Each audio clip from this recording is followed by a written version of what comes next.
In fact, middle grades reform and adherence to the middle school concept does yield higher achievement.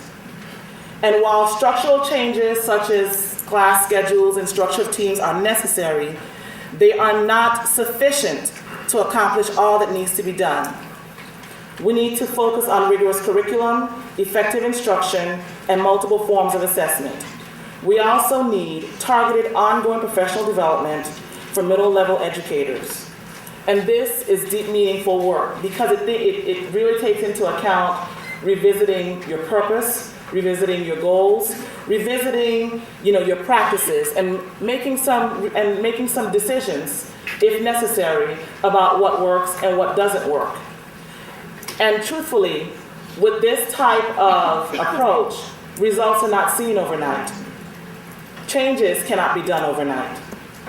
But we must return to best practices in order to come up with meaningful solutions. So how do we intend to do this? By using the Schools to Watch program as a benchmark for our success, we ensure that we are committing ourselves to doing what is truly best for middle school students. The Schools to Watch program is about recognizing schools that demonstrate continuous improvement and adherence to best practices for young adolescents in 4 areas: academic excellence, developmental responsiveness, social equity, and organizational structures and processes. So let's talk for a moment about what each of these mean. Academic excellence. How are we challenging all of our students? By providing a rigorous curriculum that is based on standards and well-designed assessments and timely interventions to ensure that they are really being challenged and to use their minds well. Developmental responsiveness. How do we provide an environment that advocates for our students in a nurturing, supportive, and respectful manner? Too often, many students get lost in the middle.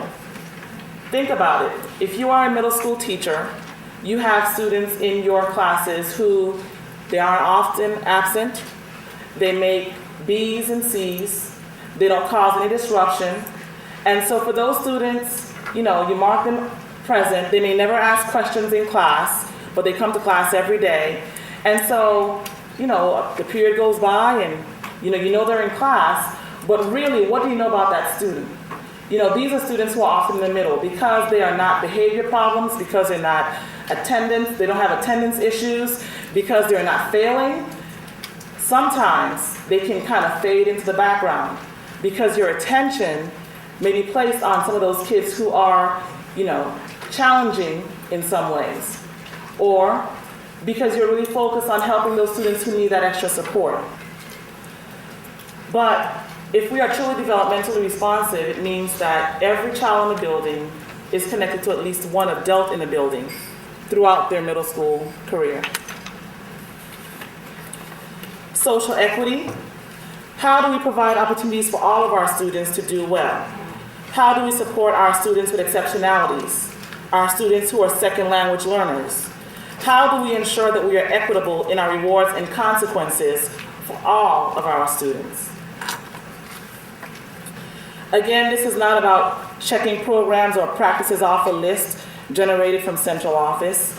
This is not just about whether you have scheduled advisory into your master schedule or have given all of your teachers the same planning period. This is actually about continuous growth. I had the privilege of visiting Chapel Hill Middle School in Douglas County on 2 occasions this past semester. Chapel Hill Middle School, if you don't know of it, or if you do, is arguably one of the best middle schools in Douglas County. But their motto at their school, and the theme that we heard from teachers and administrators over and over again, is that they are the best, getting better.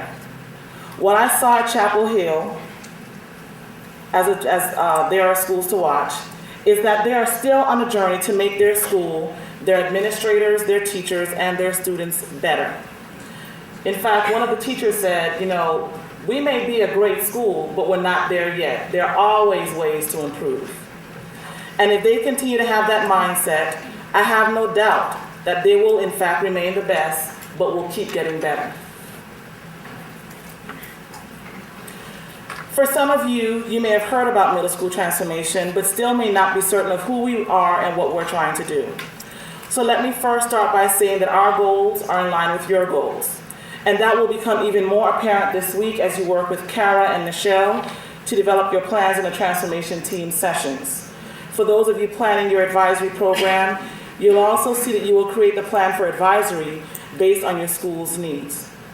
But as illustrated here, what we want for our schools is simply to ensure that we become the school of choice for our families, that we provide the type of environment and education that will ensure that our children are competitive and prepared for success, and that our schools earn the Schools to Watch designation, so that we can say with confidence that all of our schools are not only doing what is best for young adolescents, but that our schools remain on a path to continuous improvement.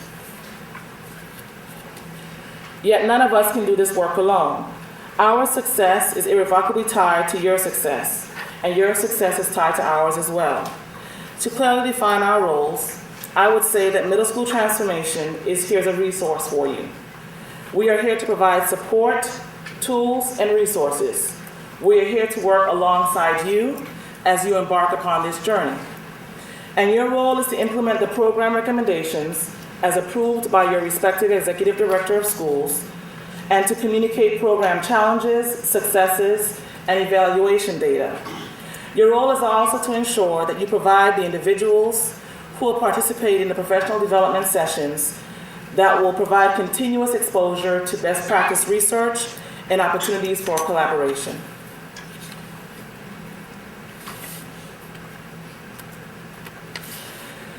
This year, all middle schools will be involved in a transformation initiative. More specifically, all middle schools will implement the Middle School Advisory Program, provide a more comprehensive transition program experience for incoming sixth graders, and create more opportunities to engage families and communities.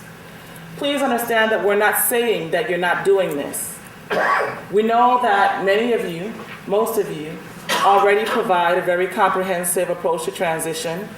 You are already very active, your parents are very active in your school communities. But what we want that to be is the standard for all middle schools, not selected schools across the district. Our work this year, as indicated in the sessions that you will participate in this week, will focus on school culture and climate. Our goal is to provide a culture and climate in all of our middle schools that will be conducive to high expectations for leading, teaching, and learning. Moreover, we want to create an environment that supports our middle school's leaders, teachers, and students so that we can ensure that our students are prepared for success both inside and outside the classroom. So only one thing remains. I will go back to how we began this presentation.